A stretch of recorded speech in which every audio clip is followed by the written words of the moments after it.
Let me double check this audio.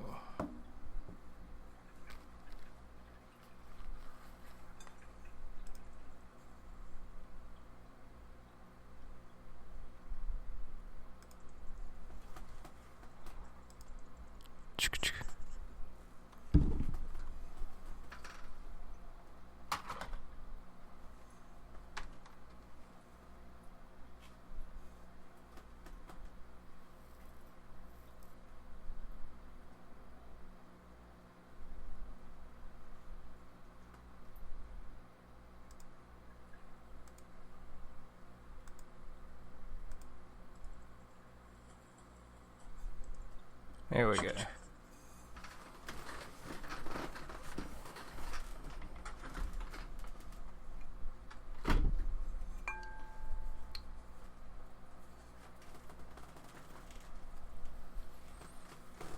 Make sure I don't got no echo read back here. We'll get started.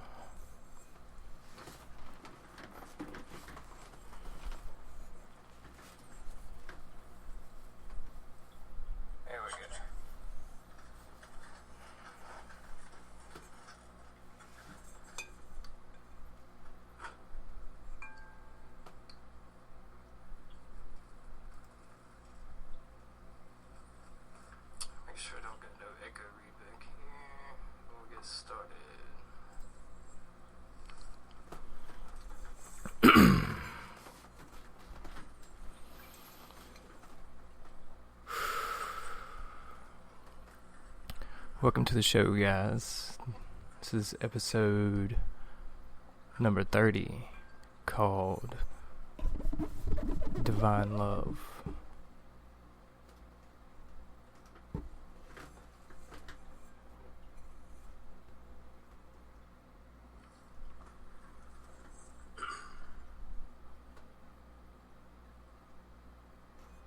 Start with a little over-the-air frequency tuning.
Alright, tonight's episode is Divine Love. This is Halloween. It's the holiday that we honor our ancestors. And yes, I'm dressed like Jesus, because he is our ancestors. And I honor him as an ancestor by the proper attire for a Halloween episode, speaking on the very thing that Jesus taught that most Christians don't really understand or know, which is divine love. This is the message that Jesus taught.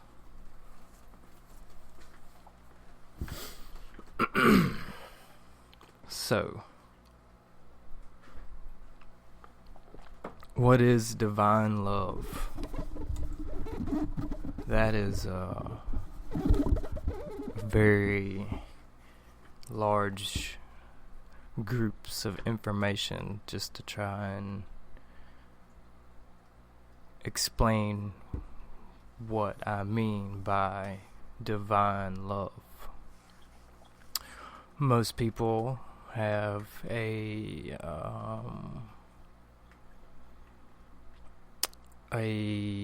preconceived taught idea of love,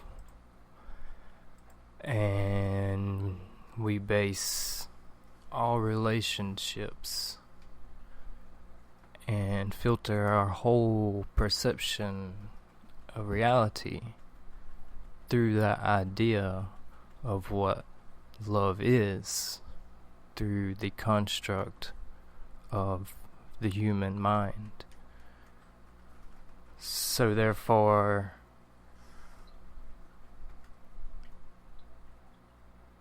divine love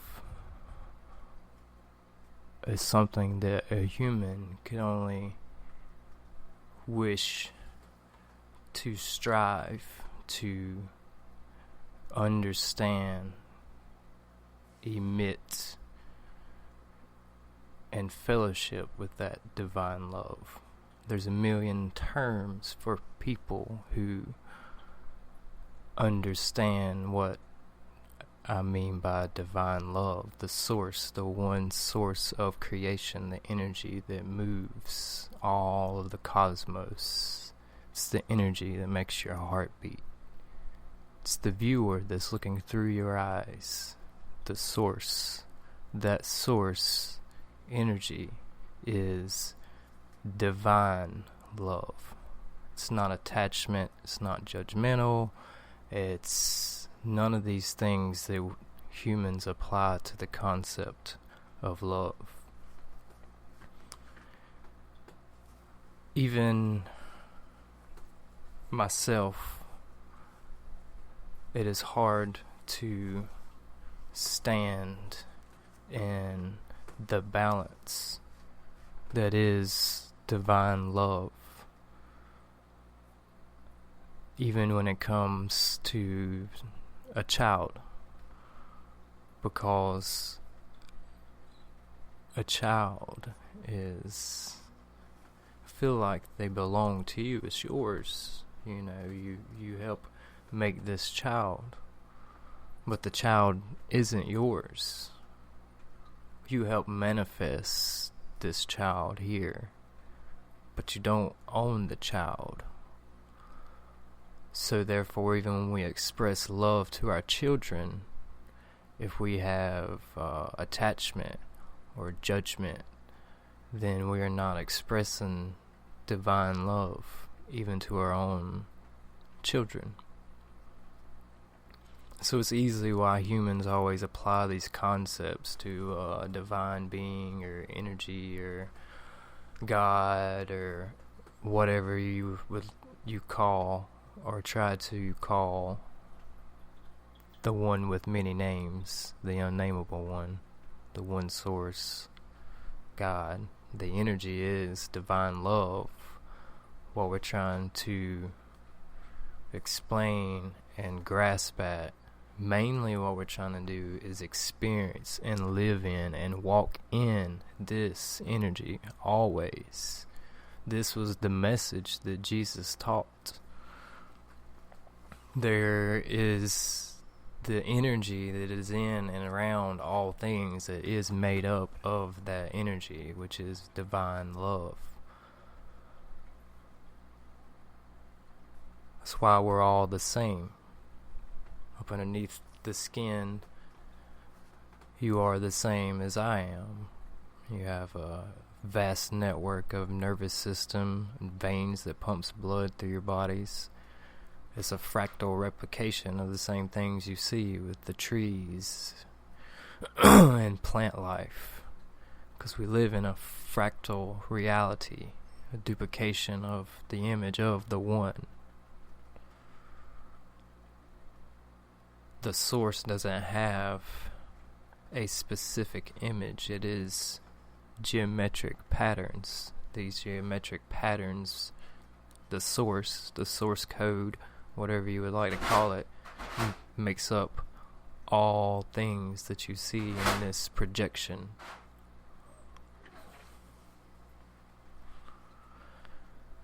So,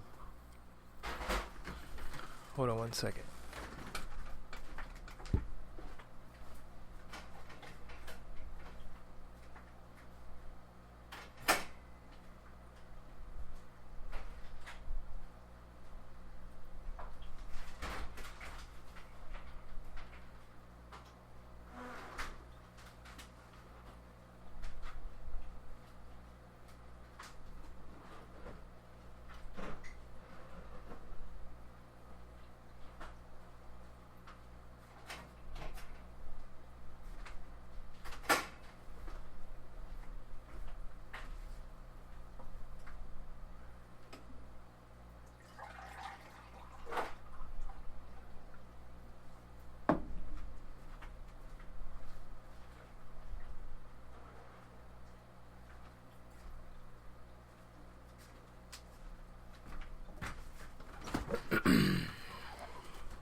Sorry about that.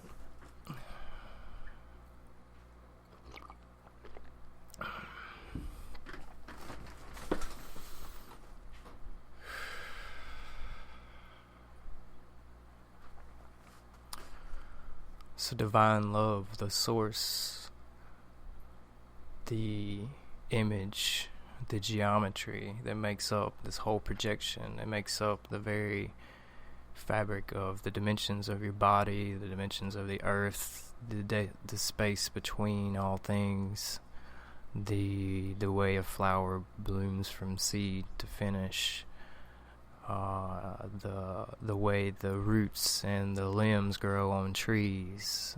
All of these are the geometric pattern, the image of that source that is in all things. You cannot be absent of it or absent of seeing or fellowshipping with this very source of creation.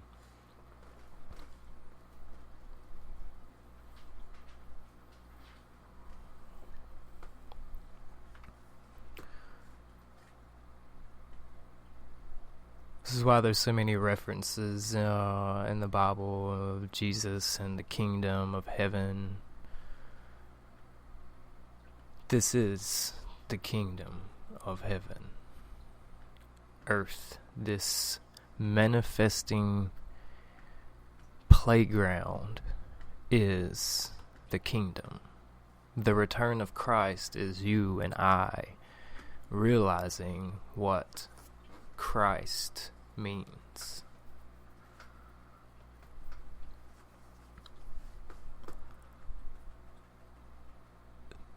The return of Christ is the return of the original blueprint, the return to understanding and embodying to the fullest extent divine love, unconditional, compassionate, non-judgmental love.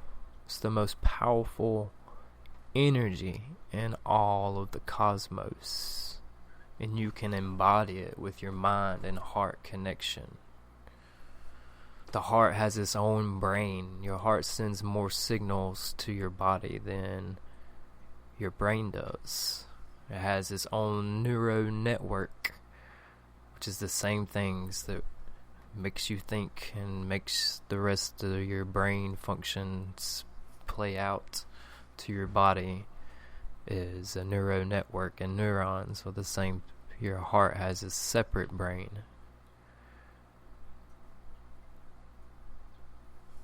It's like its own separate entity. Think about all the things that has a heart. You are identical to those things. But even the plants and the trees are still a projection of that same thing. They still have a etheric heart. There's still a tick a pulse, there's a frequency that vibrates through all things that is that divine love.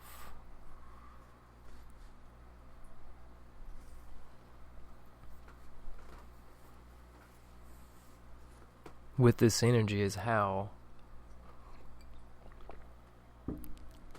we experience our day-to-day, whether we realize it or not. The energy that we have being a vessel, being the powers that we have being a vehicle, a vessel holding that divine energy encompasses us into this reality that we experience, the outcomes, the cause and the effects of our thoughts, words, and actions. We manifest our life day to day, starting with the thought. And then when we add words and actions to these things, gives more energy to the manifest, the magic. Life is magic. There's no, it's not that magic isn't real, as magic is all around you. You just didn't realize what magic was. Being that divine love, that one source energy in your vessel, in this energetic realm, and that creation power means you're constantly creating this reality for yourself and for others, whether you're aware of it or not. So think about how many people are unaware of the reality that they're creating. Oh, guess what? Because who taught you that you were creating your own freaking reality? So look what a mess has been made of us being asleep. Because all this is just a cycle. We've been here and done this before many times over and over again. This is just another cycle of sleeping and going awake. You do it every single day. It's no different than death. So when you go to sleep, the final nap in this vessel, you just don't wake back up in this vessel, because this is a car. When I get out of my car or I sell my car, I'm no longer in that car ever again, but it doesn't change who I am. I am not my car. I am not this car. I am not this vessel. This is not who I am. I am love light. I am love and light. I am the living light and the living word made flesh. Literally, quantumly, we are all the living light and the living word made flesh. Everything you see is light. Everything you see is a hologram of light, is a projection of light. We live in an electric universe. The electromagnetism is what gives you the perception of density, because you're not just light passing through all this light. So when I hold my hands together like this, it's the same thing as holding two magnets with the same poles, like holding two south sides of a magnets together. You'll never get them to touch. So it looks like my hands are touching, but in reality, they have never touched. You've never touched anything in your life. You have just perceived these things through this living light information field. Because what is reality? We cannot base anything to prove what reality actually is. There is no basis for what is real and what is reality. This is a bunch of probable outcomes quantumly, is what they say is you can't duplicate an experience. You can't 100% duplicate an experiment. Once you get to a certain level, there is only probabilities. Same thing as, say you throw a party or do something that you just had like the greatest time of your life. I don't care if you put all the same circumstances back together in the same place. You will not experience the same thing. It is impossible, because light is always in motion. We're always in constant motion. So as a piece of consciousness, as a drop of rain in the ocean of consciousness, which is all experiences ever, it is the projection of all things. It is an aspect of the source. We are a part of it, experiencing it, feeding into it, and receiving from it all at the same time. So it's basically like a giant flower of life that goes all direction. Consciousness is here, and consciousness is here, and consciousness is here, and consciousness is here. And every thought,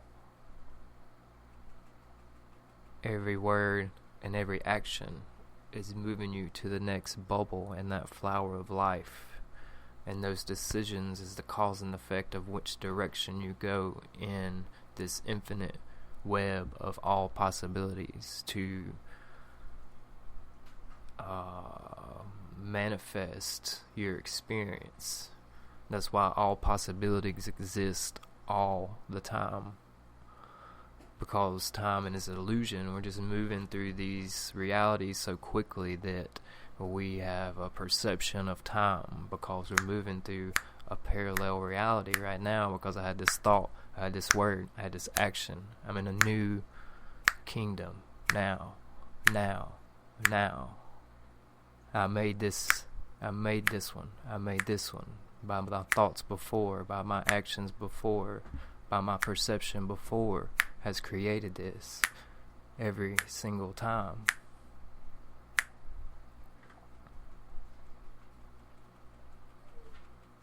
And then there's a reality where I didn't. It still exists, but I consciously only tuned into this station, to this experience right now.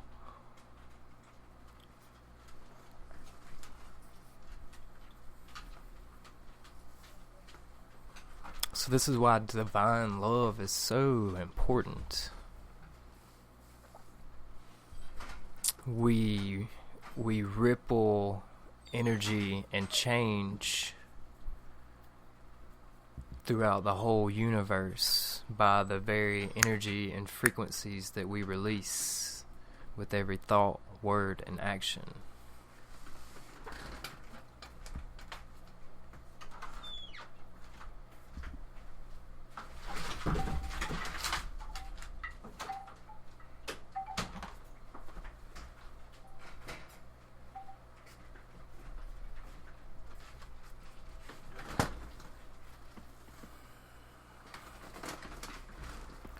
So we have just been asleep. It's just been a cycle of sleeping and waking. So look at the past. Look at all the things that we have created through our sleeping stages of unawareness of who and what we are and how all of this all works. We've, through this not knowing, we have manifested the past experiences. They're not good or bad, because in essence this is a projection. If all possibilities all exist, then even the most worst thing you can ever imagine is there.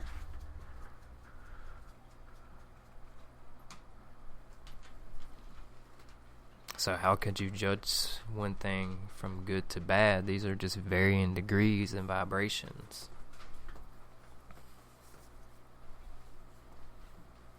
The choice, the things that you are supposed to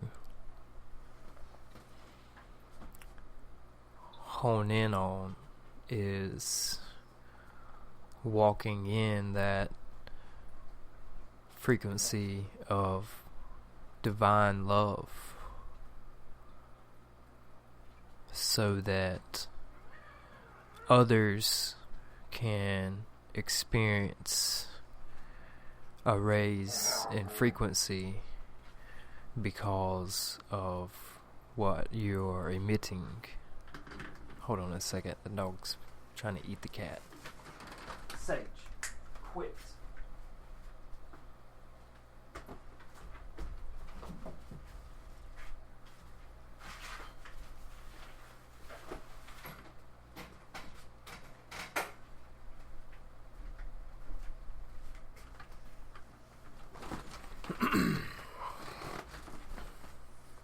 Sorry about that.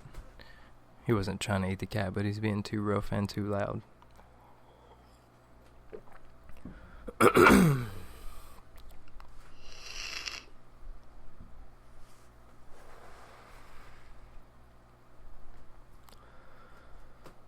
So, as we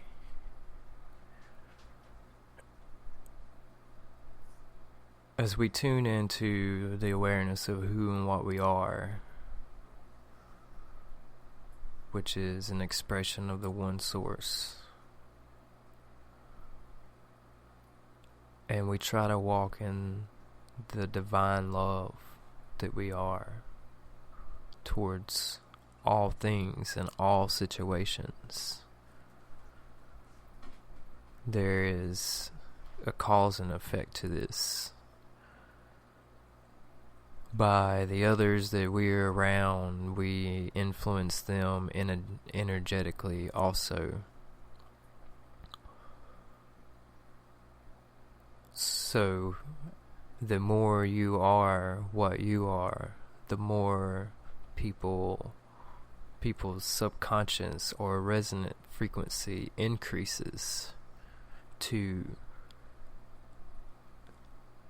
fan the flames of divine love that is inside of them, moving them towards a more harmonious experience. And so in the cycle of sleeping and awake, you wake up in the morning, you're wiping your eyes out, you're getting all the sleep out, you're groggy, you kind of just want to lay back down and go back to sleep. That's the stage we are in worldwide now. We are just waking up to all kinds of things. What's going on out here, much less who and what we are. Everything that's going on out here has disconnected us from who we are.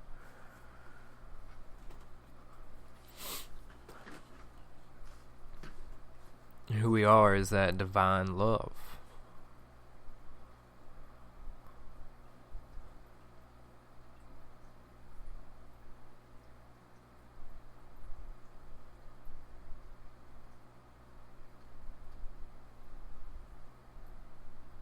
And we can tune into it and fellowship with it or feel it anytime we want to. We do this with the intention. So that's why the heart-mind connection is the intention, which is what you use your mind for intentions and thoughts. When you add that intention to the heart space,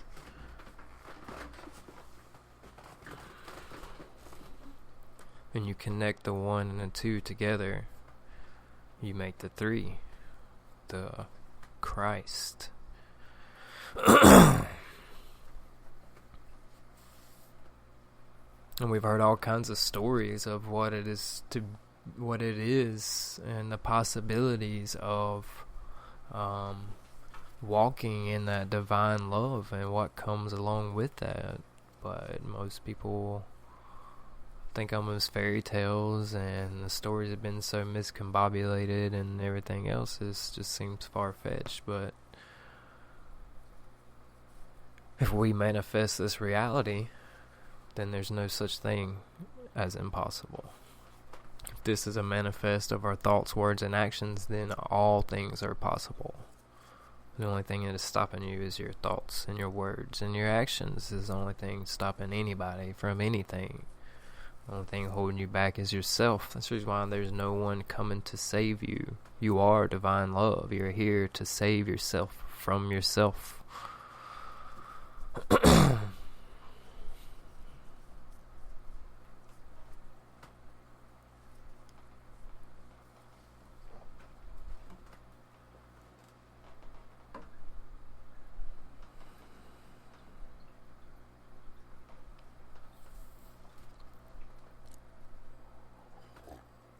It's always easy to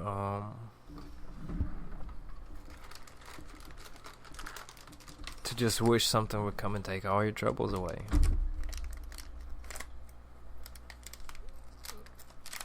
But you can take all your troubles away.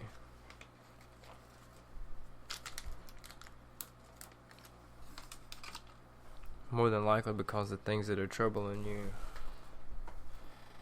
are manifest from you. And if they're not, it's still a cause and effect of where you have placed yourself. So with the idea of a God and a devil, one is pulling for the good and the other one's pulling for the bad, and they're both behind the lines, pushing you to be good or pushing you to be bad. These are all scapegoats. It's an easy way to be a victim with this ideology.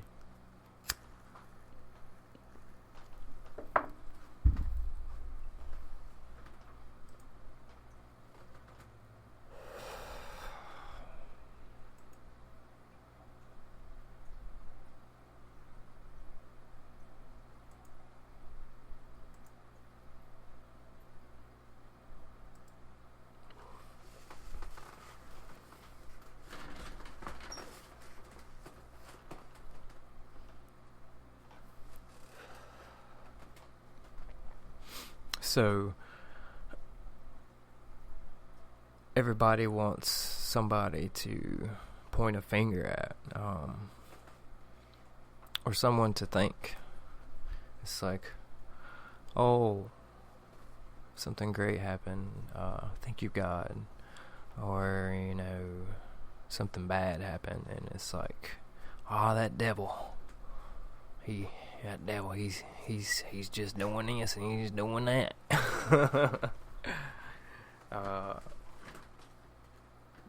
This is an absurd ideology. So I give you a test, or a practice per se, for those of you who don't believe that you manifest your reality and that the God and the devil is just the hemispheres of your brains competing against one another to express divine love and to be rigid, straightforward. It's just the polarity of the mind, masculine and feminine, in the electric universe, and the way the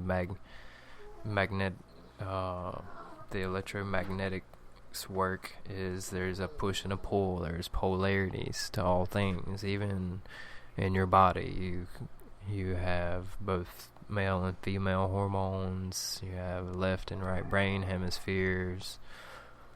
The only thing in this reality that is different,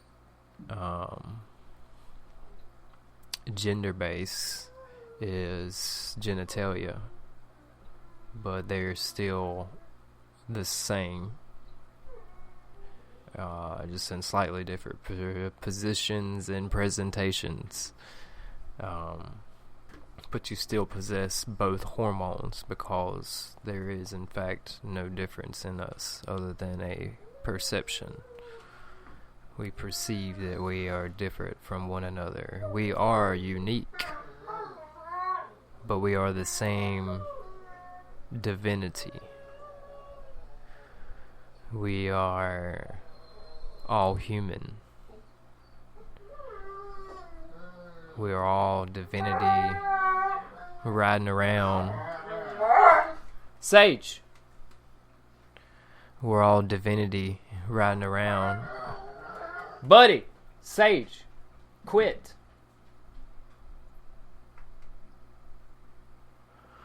We're all the divine source riding around in these biological computer vehicles,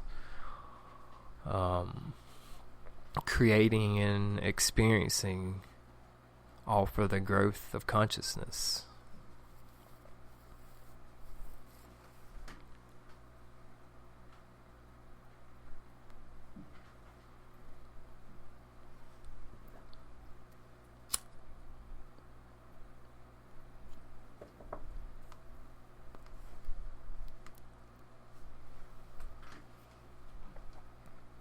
So oneness is a big factor in the understanding of divine love, is understanding that all things are connected. Everything we do affects the whole cycle.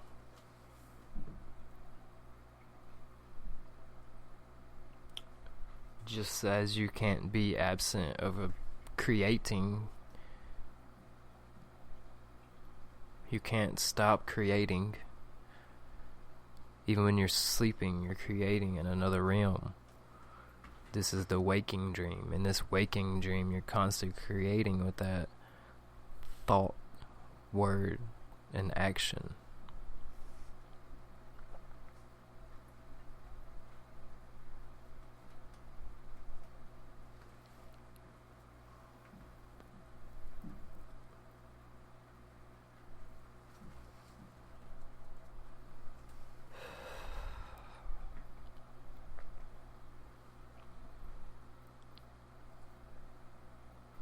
So divine love, there's many ways that our ancestors have tried passing along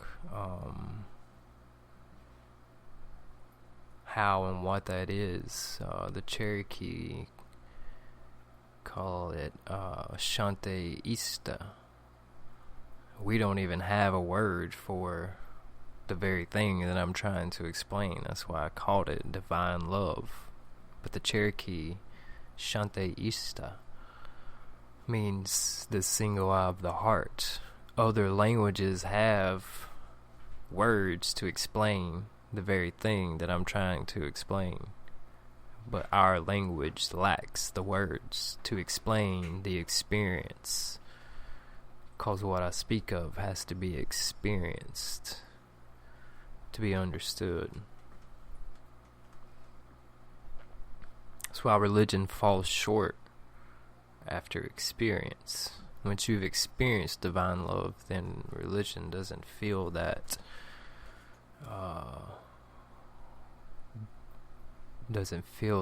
void of what you know. Because once you experience that divine love, it fills you so much that your cup runneth over.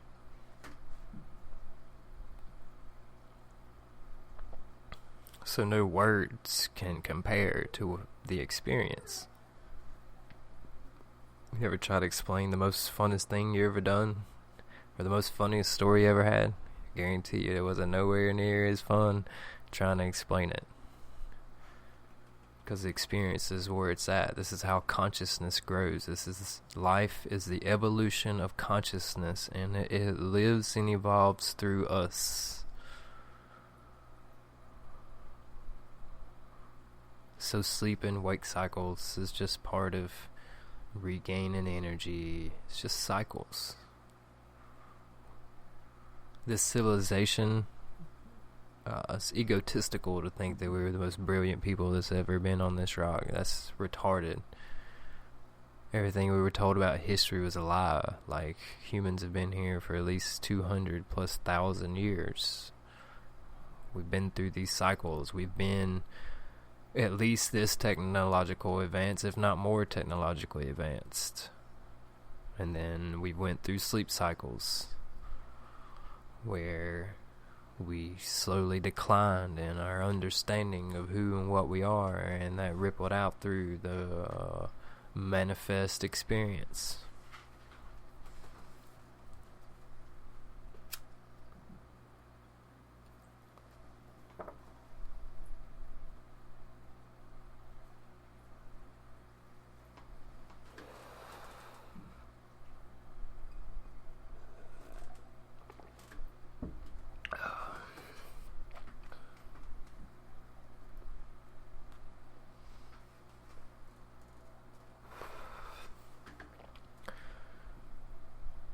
So, the practice of how to experience divine love. Taking your mind and thinking about what your heart feels like. Try to feel your heart. Use your mind to try and feel where your heart is.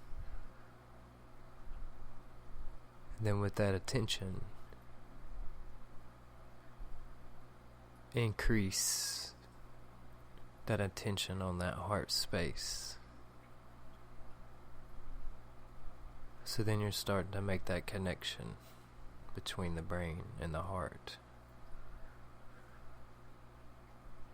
Then you can grow this energy by thinking about things that you love. Maybe a child, a mother, a father, a spouse, an event, a flower, something you've seen, painted, heard, anything that you just love. It just fills you up while you're concentrating on your heart.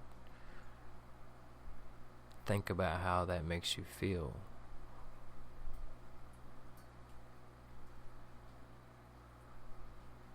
So you should feel that area where you were concentrating on with your mind. You should feel the area change in its feeling. And so the practice, the trick is learning how to induce that frequency that you emit from that heart space by connecting your mind and your heart, and then sending that energy out to all things, to people going down the road, the people in your house, your neighbors, people struggling, people suffering. Connecting your mind and your heart and sending that healing, love, and energy to individuals. This is basically like Reiki, energy work. That is tuning in to that, this is practicing tuning in to that divine love by making that heart and mind connection. Learning to feel that energy, then learn how to increase that energy, and then to share it, to send it out to others. So if you can just take a day and try to go through that day where you're try to give a lot of gratitude as soon as you wake up. You know, you have a lot to be grateful for as soon as you wake up, and you're in a house, and you're in a bed, and you're warm, and you got some clothes to put on, and you got a vehicle, and you got a job. Like, the list could go on forever of things you can be grateful for every morning when you wake up. So try one day to where you don't talk about bad things and you don't complain about anything. And anytime that something comes up that you feel like complaining, try to think of something you're grateful for, and then practice that heart and mind connection. On top of that, reprogramming reaction to situations emotionally. Because the love that we've been taught is an emotional love. That's attachment and judgmental and fiery. That's all emotional love.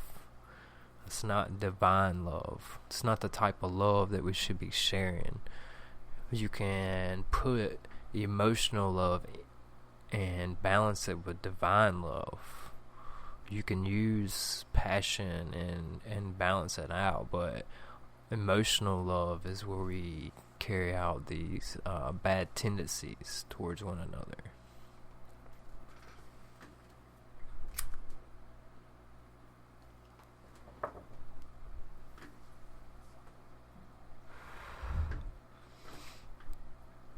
So,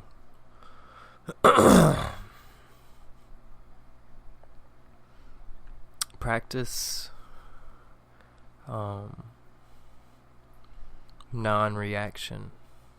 It's going to help you to be centered in the present moment. Our goal is to be here now, to experience what we create. But if we're chasing these thoughts of the past and the future, that is creating your experience. So we have to reprogram ourselves so our mind doesn't run around like a chicken with its head cut off, going wherever it wants to. We have to practice mindfulness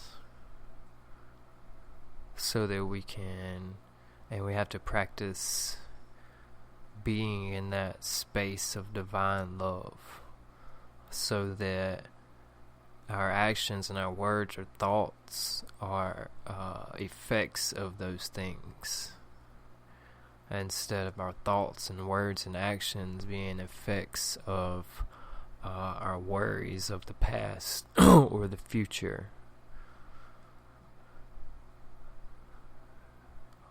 There is no end game to this. This is every moment and everyday practice. You will get better at it, but the more you get better, the more receptive you will be to other energies as far as feeling them. It's like a double-edged sword. But it's a balance. Is tuning into who you really are, and then learning to walk in that, and to spread that, and to share that with others.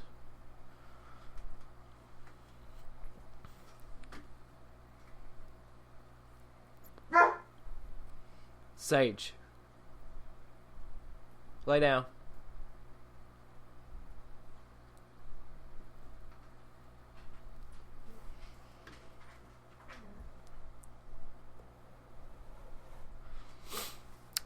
So, our ancestors used sound, they used plant medicines, ceremonies, dances, chants, music, all kinds of instruments to help bring that resonance and that focus on that Shanta Ishta, that center, the single eye of the heart, that divine love.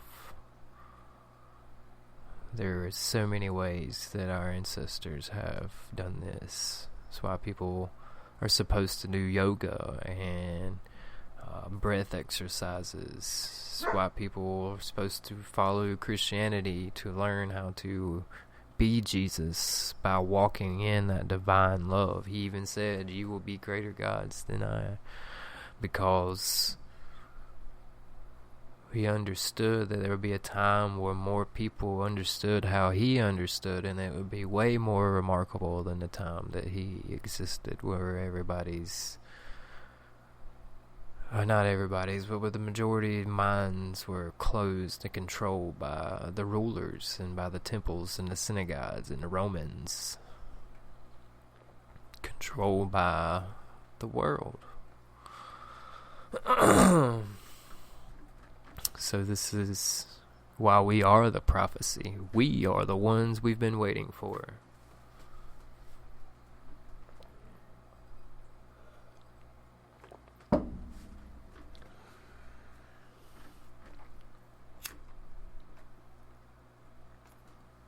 So everybody talks about their awakening and their process and all these things like that. I went through a stage of, at a very young age, like pre-teen, early teenage years, of seeing like how everything was designed what seemed like everything was designed for failure. The government, the system, the matrix, all this, religion. So for a long time, I've seen so many things that other people didn't see of how things worked, and I call it the dark night of the soul. It's because I didn't see no light at the end of the tunnel, you know. My mind programming was in that Armageddon matrix where, you know, everybody thought the world was going to end one way or another, 2000, 2012, blah, blah, blah. So I've been caught up in those matrix effects, and I've been through those processes of not seeing any hope for the future. But now I know better. Now I'm on the other side of that tunnel, and in the middle of the tunnel you can't see the light at the end.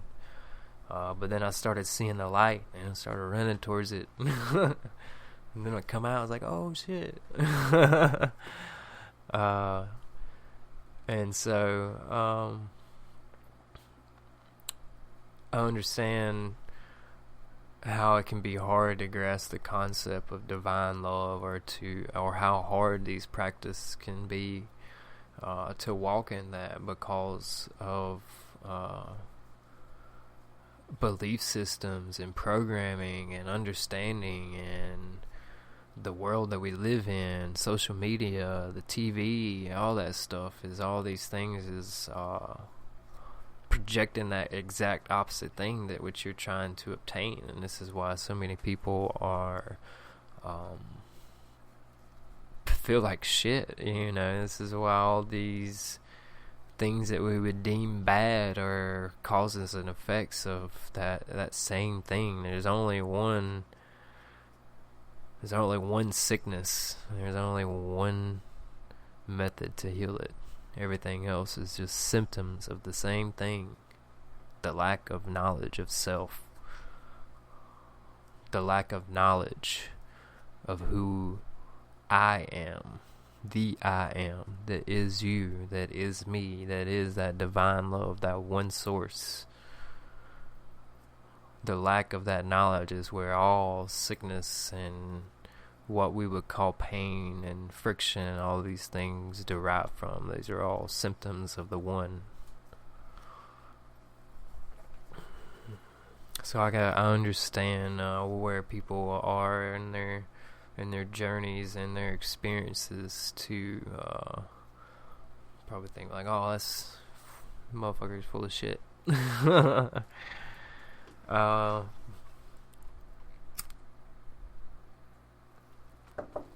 But it's authentically real, or I wouldn't talk about it.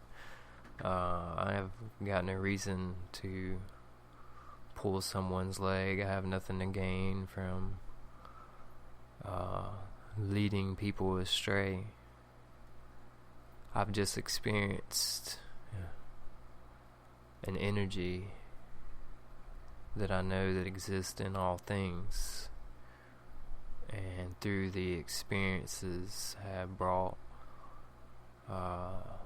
so much understanding to so many things.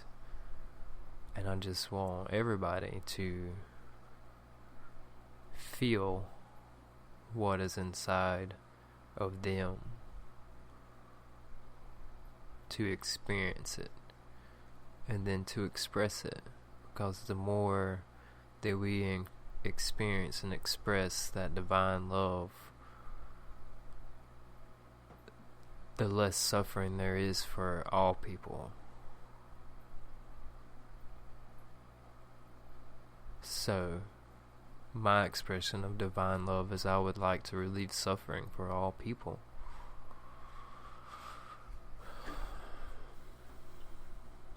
I don't want anyone to suffer. I want to protect all sentient beings above and below.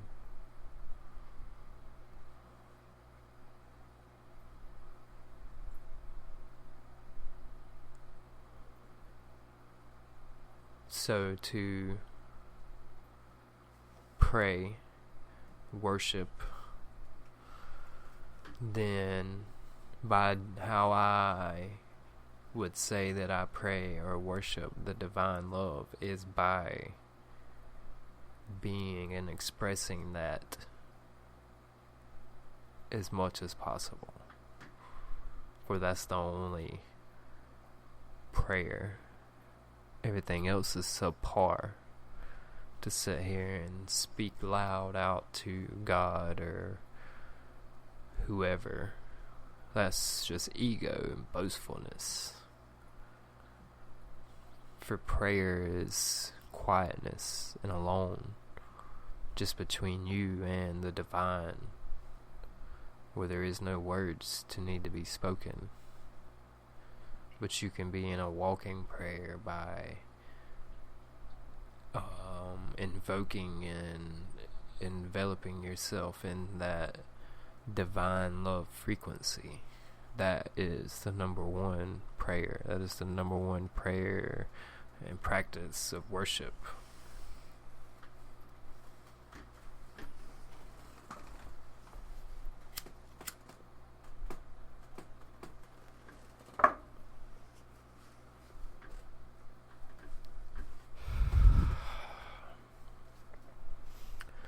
So, usually at the beginning of the show I do a little over-the-air frequency tuning where I play a sound bowl, but that's where I do my own little practice before I do the podcast for me to connect to spirit or divine love inside of me.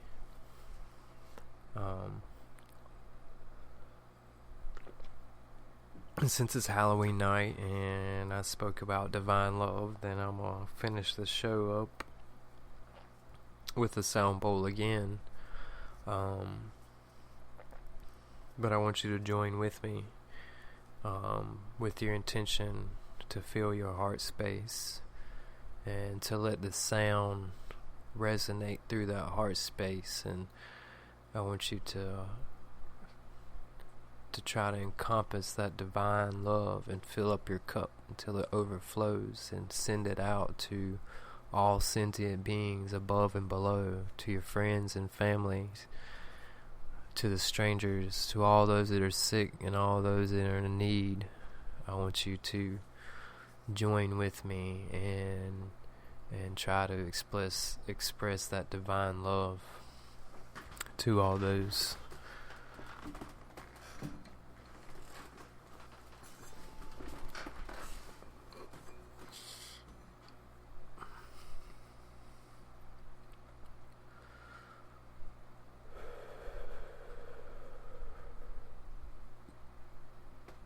So take a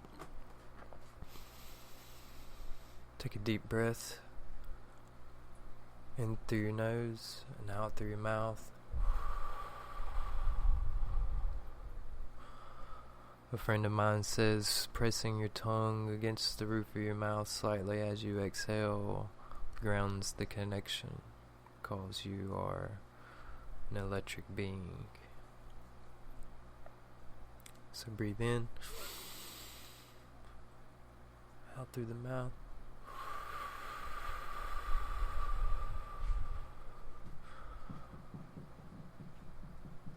And as I play the sound bowl, I'd like for you to focus in on your heart space and let that resonate through all peoples and beings throughout all the cosmos, all the seen and the unseen, above and below, to bring about balance, resonant harmony of the original blueprint that is divine love, the Shanti Ista, the single eye of the heart. Aho, and so it is.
Well, I'm thankful for everybody who joined us tonight and all who listened. I'll just give a minute for any questions or comments for anybody viewing.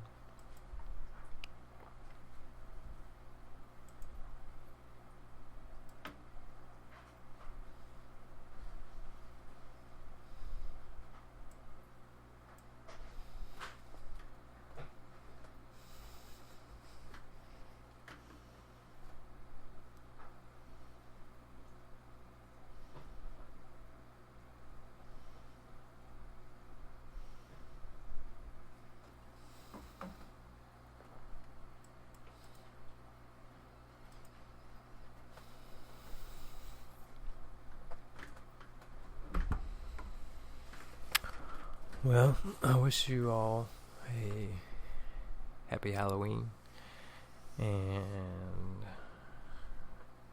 I hope you all gathered something from the episode.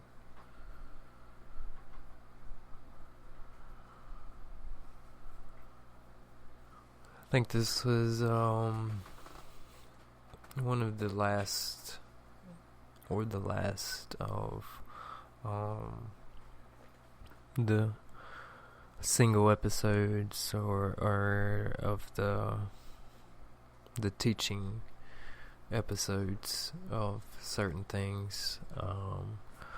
We're going to start venturing into guests and different topics here soon. Done a little series on crystal skulls last year.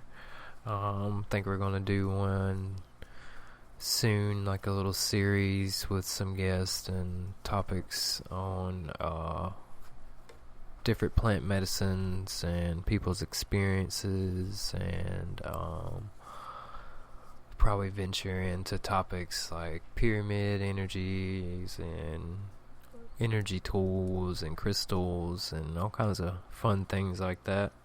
So there's 30 episodes with about 4 episodes on crystal skulls. The rest of that is content for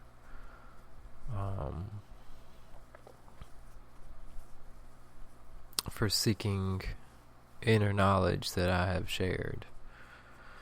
And so I'll keep you guys up to date of whenever we plan on doing our next episode, and what it will be about and who our guest will be.